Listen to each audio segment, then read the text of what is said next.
ഓപ്പോസിറ്റിന് ഇപ്പോൾ മറ്റു സിനിമകളെ ഇപ്പോൾ വലിയ സിനിമകളൊക്കെ ഇറങ്ങുന്നുണ്ട് നമ്മളെ സിനിമ ഇറങ്ങുന്ന സമയത്ത്. അപ്പൊ അത് നോക്കുന്നുണ്ടോ? അതായത് ഇപ്പോൾ മോഹൻലാലായിക്കോട്ടെ, മമ്മൂക്കായിക്കോട്ടെ, മറ്റേത് താരങ്ങളായിക്കോട്ടെ, നമ്മളൊരു സിനിമ ഇറങ്ങുന്ന സമയത്ത് ഓപ്പോസിറ്റ് ചെയ്ത് ഇതാണ് ഞാൻ നേരത്തെ പറഞ്ഞത്. ഓപ്പോസിറ്റ് എന്നുള്ളൊരു ഫാക്ടർ നമ്മളെല്ലാവരും എന്റർടൈൻമെന്റ് ഇതിൽ ഫീൽഡ് നിൽക്കുന്നതാണ്. ഓപ്പോസിറ്റ് എന്ന് പറഞ്ഞാൽ ഇപ്പൊ തിയേറ്ററിലേക്ക് ഞാൻ പറഞ്ഞത് ദൃശ്യം എന്ന് പറയുന്ന സിനിമ ഹിറ്റ് ആയതുകൊണ്ട് തന്നെ തിയേറ്ററിലേക്ക് ആളുകൾ വരികയാണ്. അപ്പൊ തീർച്ചയായിട്ടും നമുക്ക് ഹെൽപ്ഫുൾ ആണ്. ആ സിനിമ ഹിറ്റ് ആകുമ്പോൾ തിയേറ്ററിലേക്ക് ആൾക്കാർ വരുമ്പോൾ ടിക്കറ്റ് കിട്ടാതിരിക്കുന്ന ഒരു സിറ്റുവേഷൻ വന്നു കഴിഞ്ഞാൽ നമ്മുടെ സിനിമയ്ക്ക് ഒരു അഭിപ്രായം ഉണ്ടെന്നുണ്ടെങ്കിൽ അതിനും ആൾക്കാർ കയറും. മോഹിനിയാട്ടം അങ്ങനെ ആയിരുന്നല്ലോ.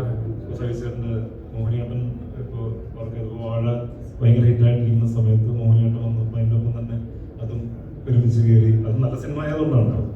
അപ്പോൾ അതുപോലെ തന്നെ ഈ സിനിമയിലും പ്രതീക്ഷയുണ്ട്. അപ്പോൾ തീർച്ചയായിട്ടും നല്ലതാണ്. ഒരു കോമ്പറ്റീഷൻ അല്ലെങ്കിൽ ഒരു ഓപ്പോസിറ്റ് അങ്ങനെ ഓപ്പോസിഷൻ അങ്ങനത്തെ ഒരു സാധനം ചിന്തിക്കുന്നേ ഇല്ല.